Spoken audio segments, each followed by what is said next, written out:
A terceira fáscia é a fáscia superosa ou visceral. É o tecido areolar frouxo que reveste os órgãos viscerais internos. É bem mais profundo, tá bom? Ela envolve por meio de pequenos e numerosos canais circulatórios. O fluido encontra-se dentro dessa fáscia lubrificada, o que faz com que essas superfícies fiquem lubrificadas e também das vísceras internas. Então, ela é bem profunda. Qual é essa função da face? Para que serve, então, a nossa face muscular? Então, a face é um tecido, um componente do tecido mole, de caráter conectivo, compartimentar e manter ligado, interconectar, ou seja, juntar, sustentar e manter suspenso, protegendo tudo que permeia o corpo, ou seja, protegendo músculos. O músculo recobre o osso e assim sucessivamente, né? Então, está relacionado a todo o tecido conectivo fibroso, incluindo aponeuroses, ligamentos, tendões, retináculos, túnicas dos vasos e órgãos, meninge, periósteo e todas as fibras miofaciais do endomésio e do intermusculares. Então, ela recobre toda a parte muscular, toda a parte óssea, todo o nosso corpo. Tem uma face, então ela vai da cabeça até os pés, tá bom? Então, ela faz essa ligação de todo esse tecido. Então, reveste todo o nosso corpo. As fáscias se interrelacionam com a funcionalidade do sistema musculoesquelético. É a única rede ininterrupta com papel fundamental de intercomunicar no processo de transmissão de forças. A unidade músculo-facial é formada por tecido conjuntivo extracelular, as miofáscias, que tem a função de dar movimento.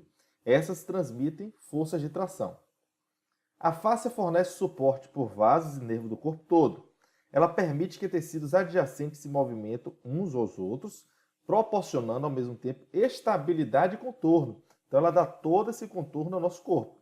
Ela é responsável pelo fluxo do fluido lubrificante existente entre as estruturas, cuja função é facilitar o movimento e nutrir.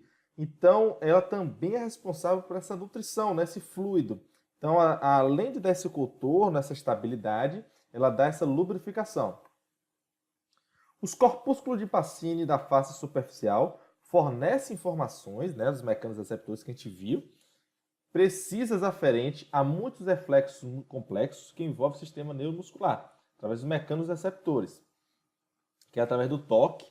Tem o toque da pessoa, vai a resposta do nosso cérebro e interpreta aquela situação. A face descrita é contínua, com segmentos especializados, como ligamentos e tendões. Esses tecidos possuem características singulares, mas compartilham com a face as fibras colágenas, as fibras elásticas, os elementos celulares e a substância fundamental. Dentro desses elementos especializados da face são encontrados mecanos receptores e proprioceptores que transmitem à medula espinhal, ao cérebro, informações sobre a posição e movimento do corpo, tanto normal quanto anormal. Então, isso se dá através do nosso toque. Dentro da substância fundamental da face, há muitas substâncias que contribuem para o mecanismo imunológico existente dentro do nosso corpo. Ao lembrarmos da grande circulação de fluidos, da circulação canalizada, aquela da circulação arterial, do sangue venoso, da linfa, apenas a linha de penetração e retorno dos tecidos, a circulação vital também é aquela que preside a nutrição dos tecidos em função de eliminação, a grande circulação lacunar. Não é canalizada e nem dirigida. Trata-se de um embebimento do tecido. Ele se desloca e se propaga por meio de movimentos, os deslizamentos, dos tecidos uns em relação aos outros. Uma falta de movimento cria uma êxtase líquida. Conhecemos todos os edemas de mobilização. Então, começa a gerar um edema, começa a ser esse acúmulo de líquido, essa falta de circulação, esse acúmulo de metabólicos que a gente começa a ter no nosso corpo. Se a gente não conseguir eliminá-los de uma forma correta, se a gente não conseguir distribuir de uma forma a lubrificar essas áreas, a manter o contorno normal, a gente começa a prejudicar o nosso corpo. Insistimos que o tecido mais importante da circulação lacunar é o tecido conjuntivo. Ele representa mais ou menos 70% do conjunto dos nossos tecidos. Seu líquido lacunar preside praticamente todas as trocas osmóticas. Sua linfa intersticial está na origem de todos os tecidos capilares linfáticos. Enfim, é em seus feixes conjuntivos colagenosos que circula a água livre ou substância fundamental, troca de densidade indispensável da osmose celular. E aí agora a gente entra na parte da biomecânica da face.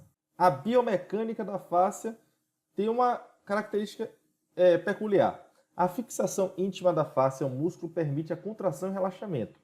Então, essa íntima fixação que a face já tem com o músculo permite com que ele contraia e relaxe.